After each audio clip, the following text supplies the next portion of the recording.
Nuestra clase del día de hoy sobre la materia de bases de datos distribuidas. Bien, ya viendo las conclusiones finales acerca del tema referente a la optimización de consultas como parte también de la ejecución de transacciones, lo cual en una arquitectura de distribución ya hemos mencionado que tenemos diferentes mecanismos. El primero, obviamente, pues es ver si el gestor nos permite dividir las consultas para que se procesen en paralelo. Si nos permite también configurar su algoritmo de costeo en alto o bajo, sobre todo cuando se tiene demasiadas tablas que correlacionar, más de 6. Y ayer habíamos mencionado que también desde el punto de vista sintaxis en el desarrollo de las consultas, tomar provecho sobre el uso de los índices para que se tome ventaja de poder saltar filas de manera secuencial y poder hacer los algoritmos de procesamiento que ya traen los gestores. Bien, el día de hoy vamos a ver una serie de conclusiones finales que espero les permitan a ustedes tener presente lo que tendrían que hacer en el caso en que se vean obligados a mejorar los tiempos de respuesta de las aplicaciones en un ambiente de distribución de datos. Bien, entonces ya hemos visto prácticamente todos los temas que tienen que ver con optimización y como parte de esta tercera unidad, pues tenemos que llegar a una serie de conclusiones. ¿Me confirman si están viendo las diapositivas, jóvenes? ¿Sí se ven estrategias de procesamiento de consultas? Sí se ve, papá. Perfecto.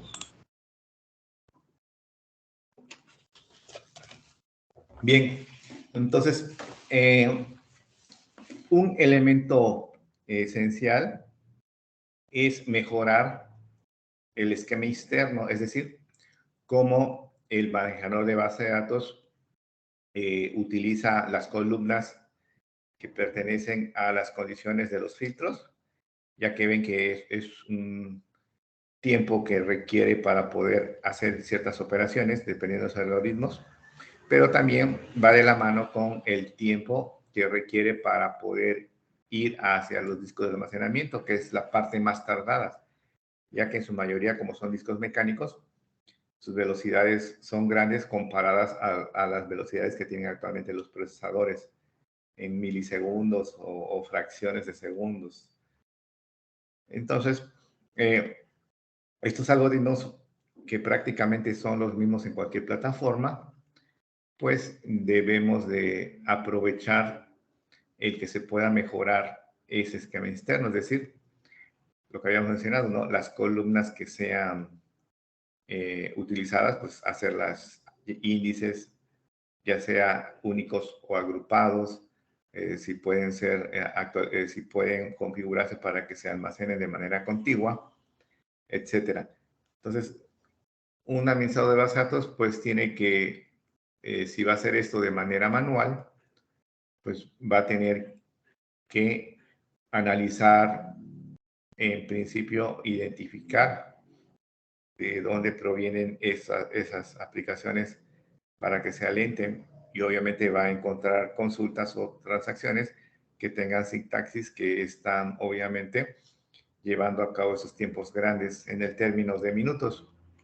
Pero por otro lado, si el gestor, como parte del registro de las operaciones que lleva a cabo, que se ve obligado a realizar en principio, porque si se manejan transacciones, siempre hay una bitácora para poder deshacer los cambios o para poder soportar una falla, es decir, el gestor sabe en qué operación se quedó ante una falla y en cuanto se restablece esa falla, pues ve si puede continuar. De no poder hacerlo, pues va a tener que deshacer las operaciones que llevaba realizadas hasta donde se presentó la falla, ya que no puede continuar.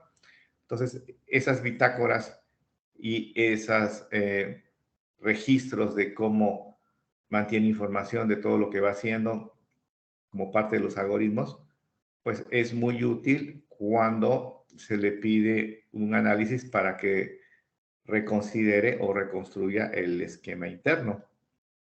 Y manejadores de base de datos que tienen estas características de poder de manera automática reconstruir el esquema interno en base a sus estadísticos es Informix.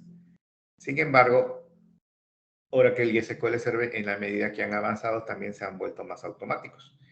Pero hasta donde yo pude comparar, obviamente cuando me dedicaba a la administración de base de datos, pues Informix era uno de los manejadores, yo creo que más evolucionados en su tiempo, ¿no? Por lo tanto, así como hay esta instrucción que sería un set update statics para poder indicarle al gestor que reconstruya de acuerdo a las operaciones que lleva después de cierto tiempo.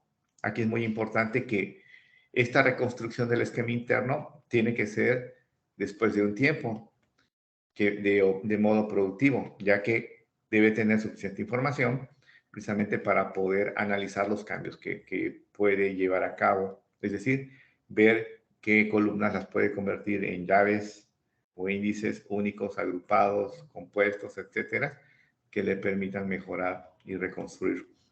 También, si va de alguna manera a reconstruir los almacenamientos físicos para que sean contiguos. Y otra serie de situaciones para que, de acuerdo donde preferentemente se estén utilizando ciertas operaciones, pues él logre tener las características que las permitan hacer más rápidas. Y bueno, cada manejador a la fecha no dudo que tenga estas características ya incorporadas, porque estamos hablando de esta tecnología de Informix, de cuando menos hace unos 15 años ya lo podía hacer Informix. 15 años a la fecha de hoy, pues le ha permitido a SQL Server, Oracle, dentro de lo que conozco, pues poder llevar a cabo también estas capacidades, no dudo que las deban de tener. Bien, y bueno, nada más considerar que esta instrucción de que actualice el esquema interno en base a sus estadísticas, es decir, reconstruya las tablas en la medida en que le permita poder mejorar los tiempos de respuesta, se tiene que hacer cuando no haya ningún proceso o usuario conectado a la base de datos, ya que de otra manera no lo podría llevar a cabo. Es decir, se bloquea totalmente la base de datos para que nadie la pueda utilizar mientras dura este proceso de reconstrucción del manejador.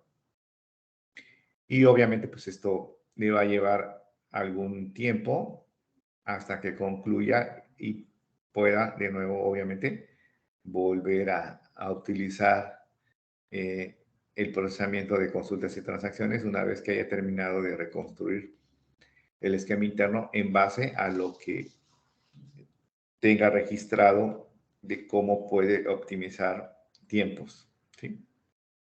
Pero bueno, esa sería, digamos, la forma más sencilla, siempre y cuando el manejador no los permita. Por otro lado, pues si no se tiene estas características, pues ahora tenemos que encontrar nuevas formas de poder mejorar estos tiempos de respuesta. Y precisamente son los temas que hemos visto con respecto a rediseñar o reprogramar las consultas y transacciones para poder optimizarlas. O también podríamos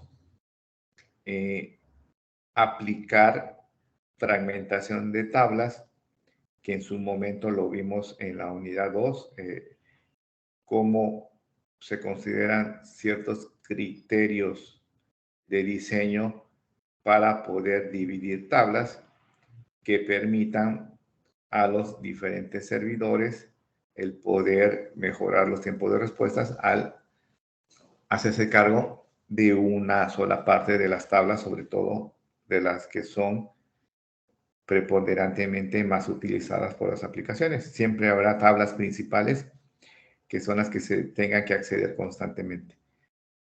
Sin embargo, aquí con respecto a la herramienta de poder fragmentar tablas, debemos recordar que esto lo podemos hacer solo si todos los servidores o localidades que están colaborando en una distribución de datos son iguales, es decir, tienen el mismo manejador de base de datos.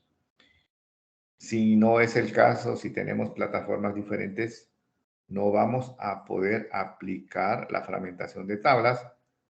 Por lo tanto, no vamos a poder utilizar esta herramienta de optimización o mejoramiento de tiempos de respuesta. Y bueno, es por esto que ya mencionamos también algunos criterios que corresponden a la fragmentación de tablas en la unidad 2. Y partimos siempre del mismo principio, ¿no? Siempre tenemos que identificar cuáles son las transacciones o consultas que alentan a las aplicaciones. Y en el caso de fragmentación, tenemos que identificar cuáles son las tablas más accesadas por estas consultas o transacciones. Y de ahí viene pues lo que ya vimos en unidad 2, ¿no? Evaluar el método de fragmentación, ya sea round robin o por expresión, en el caso de una separación por renglones. En el caso de SQL Server ya vimos que esto se conoce como file groups y siempre hay que diseñar un espacio de base de datos que viene siendo como una partición para que cada fragmento pues tenga ese espacio para poder operar. Bien, aquí hay un tema, bueno, que va de la mano, ¿no? Que preferentemente cuando las aplicaciones accesan de manera secuencial, pues el método preferente es round robin. Y cuando accesan de manera directa, pues el método preferente de fragmentación es por expresión. Y obviamente que hay una diferencia entre lo que es accesar a la tabla de manera secuencial y la tabla de manera directa. Hay un tema adicional que sería la fragmentación horizontal, que sería la división de la tabla en columnas. Esta fragmentación vertical, pues obviamente no la traen todos los manejadores porque es poco común. Sin embargo, en el caso de Informix, sí permite hacer la fragmentación por columnas y obviamente para poder reconstruir la tabla, a cada fragmento dividido por columnas le agrega una columna que se conoce como row ID, que no es otra cosa más que un identificador de la fila que quedó fragmentada. Es decir, si una tabla tiene 100 columnas y la dividimos en dos fragmentos de 50 columnas, le va a agregar un row ID para identificar una fila de 50 columnas para un fragmento y le va a agregar otro row ID al otro fragmento de 50 columnas para poder empatarlas. Y bueno, en cualquiera de los casos pues, se tiene que reconstruir la tabla para poder procesar una consulta. Al igual que en la fragmentación round robin, nada más que ahí vuelve a agrupar los renglones para poder procesar toda la tabla. Y habíamos mencionado que preferentemente esto es para aplicaciones que están en un ambiente que opera para un almacén de datos, es decir, para poder encontrar indicadores de negocios en los procesos que tiene. Y en las aplicaciones tradicionales operativas, pues siempre es fragmentación por expresión para poder procesar pocos renglones o prácticamente una fila con respecto a la llave primaria.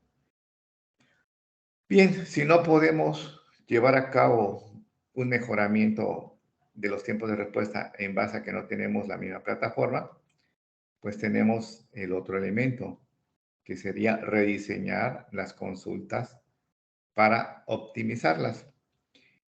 Y obviamente aquí, para probar esto, pues nos va a servir tanto para una base de datos homogénea, es decir, para una distribución que tiene plataformas iguales o que tienen plataformas diferentes.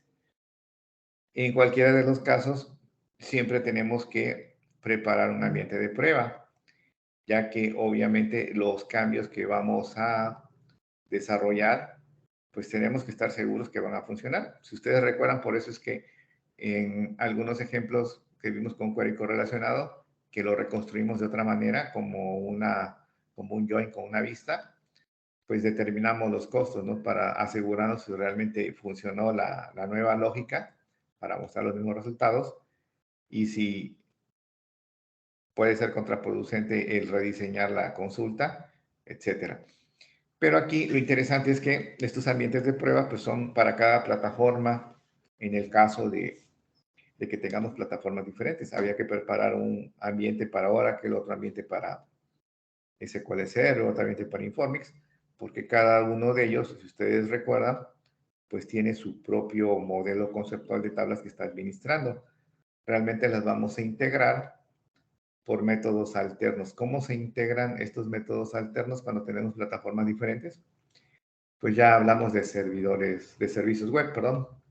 Estos servicios web lo único que hacen es agarrar cualquier tabla o información de cualquier plataforma, llámese Oracle, SQL Server, Informix, MySQL, lo que agarran es la información que queremos que vea la otra base de datos, pues se transporta hacia la otra plataforma y metemos una nueva tabla o una nueva vista para que esa información se vea en ese nuevo entorno. ¿Sí? Hasta cierto punto realmente lo que estamos haciendo es copiar información. Es decir, si yo quiero que mi tabla de empleados la vea la aplicación que tiene que ver con la producción, pues esa tabla de empleado que esté en SQL Server, la transporto a la aplicación de producción, que a lo mejor está en Informix, y entonces esa tabla se reconstruye en Informix para que la pueda ver, y obviamente constantemente cualquier cambio se le está mandando a la plataforma donde se necesita que la información esté permanentemente actualizándose.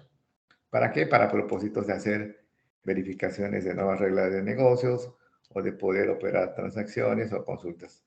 ¿Sí? Entonces, por eso es que aquí la reprogramación de consultas, pues no importa si estamos en una plataforma o en plataformas diferentes. Realmente lo que estamos tratando de rediseñar es la lógica con el cual se desarrollaron. Pero, obviamente, considerando las características de una distribución de datos. Entonces, una vez que tenemos un ambiente de prueba, pues obviamente también tenemos que identificar cuáles son las consultas que están provocando esa lentitud en las aplicaciones. Y aquí sí es bien importante también verificar que el llamado sea consistente. ¿A qué le llamamos el llamado consistente? A que esos queries que son lentos o transacciones que tardan demasiado para propagar sus actualizaciones, los mismos son lentos cuando hay pocos usuarios o cuando hay muchísimos usuarios. Todas las aplicaciones que se usan ya en modo productivo, de alguna manera tienen horas pico. ¿A qué se le llama horas pico? A el periodo de tiempo donde está la mayor parte de procesos operando al mismo tiempo, ¿sí? Imagínense un banco, todo el mundo conoce lo que son los bancos, ¿no? Lo normal es que la hora pico de un banco sea entre las 12 del día y la 1 de la tarde, que es cuando probablemente la gente pues ya está ahí con el mayor número de usuarios posible tratando de hacer operaciones de muchos tipos y entonces hay demasiados usuarios conectados o procesos en esa hora en la base de datos y por lo tanto demasiada demanda.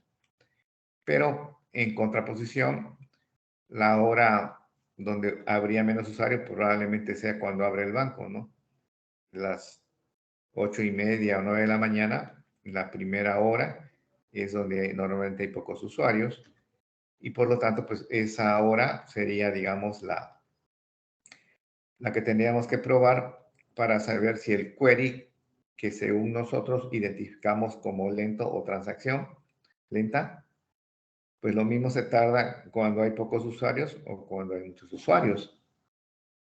Y ahí comprobamos que realmente el llamado es consistente, porque si no es así, significa que realmente el query es lento porque hay muchos usuarios de manera simultánea operando, que es lo que provoca realmente la lentitud, no tanto la lógica que sigue la consulta para que se ejecute o la transacción. Bien, y una vez que pasamos este punto, ahora sí podemos ver si podemos aplicar técnicas de optimización de consultas. donde ya mencionamos algunas. Si estamos en la misma plataforma, como parte del rediseño o de la optimización, podemos activar para que estas consultas o transacciones se puedan ejecutar de forma paralela, es decir, que el gestor las divida y las mande a los servidores donde hay poca carga de trabajo. Y entonces le estamos delegando a él que esas operaciones pues puedan llevarse a cabo de manera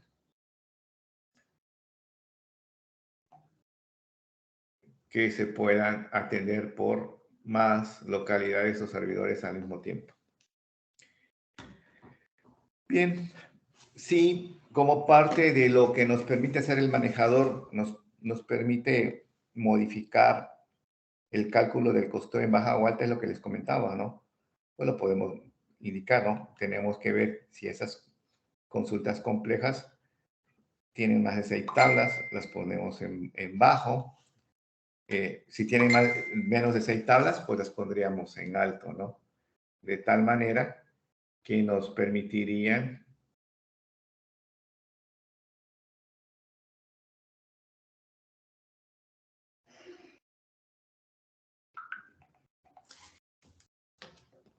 poder aprovechar esta configuración para tomar ventaja de si nuestras consultas son muy complejas, pues no ponerlas en alto porque es un tiempo que se le va a agregar al procesamiento. Y si son simples, pues las ponemos en bajo, perdón, si son muy complejas, las ponemos en bajo para que no se tarde demasiado en el tiempo de costeo.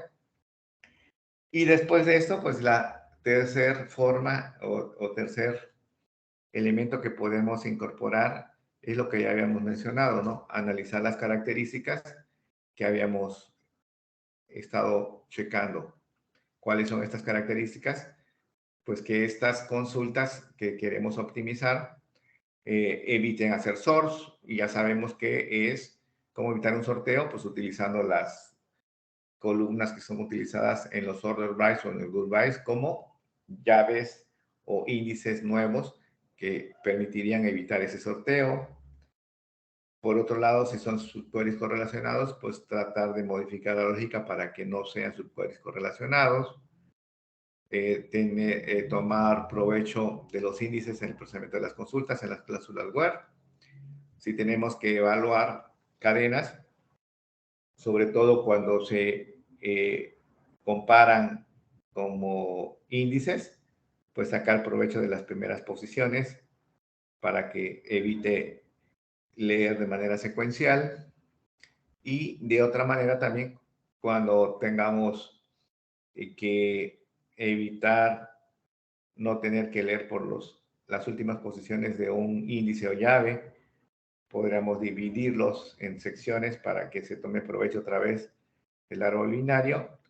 Y en el caso que tengamos en los filtros columnas textos, pues evitarlos para que sean de tipo numérico o compactarlos y además que sean índices para poder mejorar los tiempos de respuesta. Entonces, ese tercer elemento es reconstruir realmente la lógica de la consulta porque estamos en un ambiente distribuido. Y una vez que llevamos a cabo los cambios, pues no nos queda más que probar, obviamente, estos cambios en nuestra base de datos de prueba, es decir, en una parte de la totalidad de la base de datos, porque si estamos hablando de una base de datos corporativa, pues es obvio que no vamos a poder tener el ambiente completo de prueba, solamente una parte de toda la base de datos, pero será suficiente para probar esos cambios y precisamente con la función de book o spline de la ejecución de consultas y transacciones, pues ahí nos va a dar los costos de del nuevo diseño y los podemos comparar contra los costos de cómo estaba originalmente programado el query. Entonces, tenemos varios elementos jóvenes para poder mejorar los tiempos de respuesta. No sé si en este punto algunos de ustedes tenga alguna pregunta.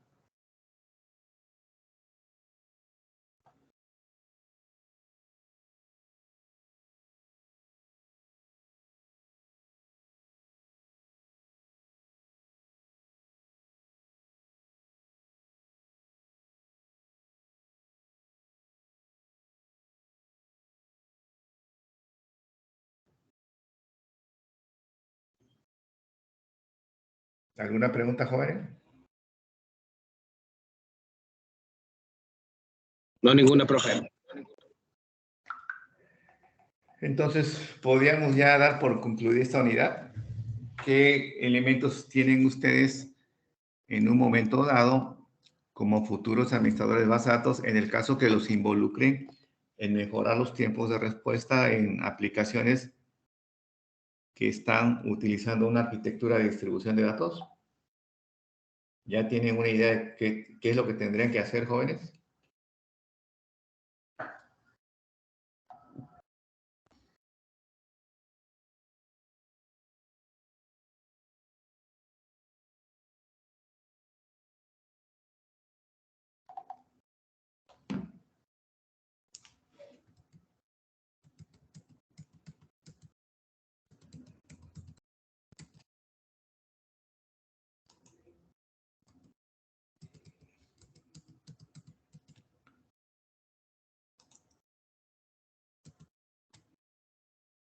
Sí, está claro más o menos, jóvenes, lo que tendrían que hacer, entonces.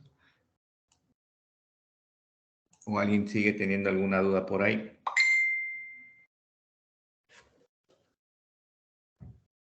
De mi parte no tengo dudas, profe. Perfecto. Pues entonces vamos a dar por concluida esta tercera unidad, jóvenes. Y vamos a iniciar la semana que viene ya con prácticamente la última unidad, que ahora nos vamos a enfocar un poco más en el aspecto de algunas características del manejo de transacciones. Si ustedes recuerdan la materia de taller, ahí vimos cómo era el modelo de transacciones, los 4 posibles errores o problemas que se pueden tener cuando se están utilizando. Pero también recordemos que es la única forma que tenemos de garantizar que, por un lado, las aplicaciones soporten una falla para que el manejador con la información que está registrando pueda deshacer los cambios o pueda continuar, para que siempre la base de datos se mantenga en un estado correcto. Pero por otro lado, esas transacciones también nos permiten establecer lógicas más complejas de las reglas que tienen las empresas para llevar a cabo sus actividades y también nos permiten que varios usuarios puedan trabajar de manera simultánea con el mismo recurso de la base de datos, llámese una misma fila, ¿no? Entonces aquí en un ambiente de distribución pues hay algunas características y precisamente tienen que ver con la confiabilidad, que es uno de los objetivos fundamentales de la distribución de datos, que exista una confiabilidad para que los usuarios puedan utilizar sus aplicaciones cuando las necesiten. Bien, jóvenes, entonces por mi parte terminamos la clase el día de hoy. Nos vemos la próxima semana.